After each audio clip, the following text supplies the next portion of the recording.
If you're not up to date on Batman the Telltale series, then don't watch this because I'm going to spoil the first episode of Season 2. So Batman the Telltale series Season 2, or rather Batman the Enemy Within, has dropped the first episode. And it sure as hell kicked off with a bang, as we are slowly getting to learn more about the season's villains. Now first of all we have the Riddler, who has been hyped up a lot throughout the season. And as much as I really enjoyed this version of the Riddler and how interesting he was completely wasted in this episode. Because in the end of the episode he more or less gets killed off, presumably by John Doe. And this to me is incredibly disappointing because for one, this is the Riddler, who is one of the most infamous enemies in the Batman's Rogues Gallery. And plus he was hyped up to be this villain who has been around for many years before Bruce Wayne even became Batman. And to me, having him killed off right here and then makes the Riddler a complete waste of a character. Now what's interesting is that just before the Riddler dies, he does mention that he does have other allies who ended up not backing him up during his scheme. And he also mentioned that they've broken the Pact, which actually begs the question on who are the Pact. And I know that this isn't the official name for these group of villains, but that's what I'm going to refer them as in this video at least. Now it's safe to say that John Doe, or rather the Joker, is part of the Pact, seeing as how he was the one who stood up the Riddler as well as finishing him off. And plus he does mention to Bruce on many occasions that he should go and meet up with his friends, which does hint that John Doe is a part of this alliance. And why John Doe wanted the Riddler out of the picture is probably so that he wouldn't get overshadowed by a criminal who has been terrorizing Gotham City for many decades. Now if you look at the image for the second episode, you can clearly see some of the members of this pact. And clear as day, the one who's taken center stage in this picture is of course Harley Quinn, as evidently Harley is the only villain who has ever carried a hammer. And plus her costume in that picture does remind me of a variation of her costume from Arkham Knight, but obviously there are some changes. Plus Harley Quinzel has been teased at the very end of episode 1, and already this sort of hinting that she has some connections to the Pact. Now the next member of the Pact that I want to focus on is the one on the left, and clear as day you can tell that this is Bane. As you can clearly tell that shadow on the left is very muscular, he's also clearly wearing a mask, and he even has his sort of retro vest. Now what I find interesting about this version of Bane is the fact that he doesn't have any form of tubes around his body, which leads to two possibilities. Either A, this version of Bane does not use venom at all, or B, he does take venom but in a different way. Like maybe Bane consumes the venom as if they were drugs, or maybe the venom just kinda stores elsewhere, like you can clearly see that he's wearing some sort of gauntlets, which is possibly where the venom could be coming from, if he does have any venom at all. Now the last villain in this picture, which represents the Pact as I like to call them, is a little debatable, as we clearly see a bald guy wearing some sort of goggles as well as a doctor's suit. Now some people believe that this could be the younger version of Hugo Strange, which seems pretty plausible considering the appearance. However, I don't think that this is going to be the case, because Hugo Strange to me at least seems like one of these villains who are this cunning that he has no reason into being a part of this pact at all, especially with a group of crazy people. Plus if they were to include Hugo Strange, then I could imagine them saving him up for a potential future season down the road. However, Mr. Freeze to me seems a lot more plausible to be a part of this pact. And sure, he's often seen wearing a suit, however I do feel like this could be Victor Freeze before his transformation as Mr. Freeze. Or maybe this version of Mr. Freeze doesn't need a suit at all and is just a master of cryomancy. And to me Mr. Freeze seems more pleasable because this season seems to be more focused around the supervillain side of the Batman mythos. Sure, one could argue that this is drastically different in comparison to the original Mr. Freeze. However, if you look at Telltale's version of the Penguin, he is nothing like the one from the comics either way. So it's clear to me that they are willing to change the characters drastically.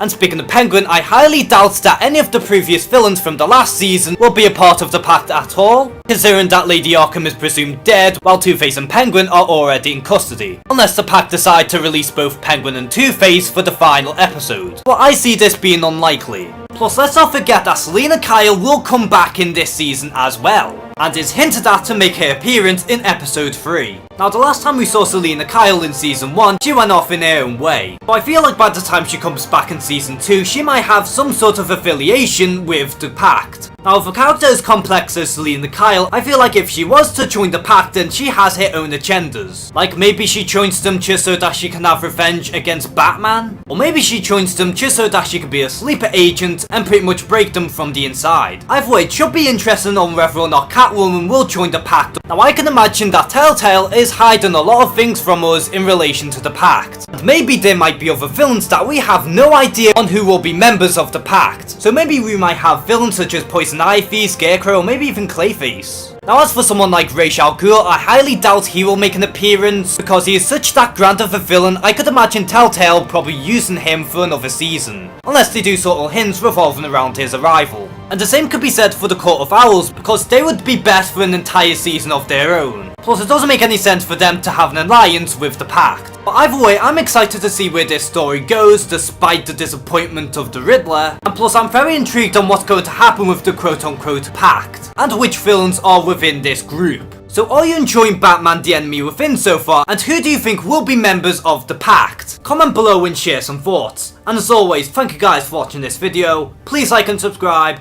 take care and have a good one.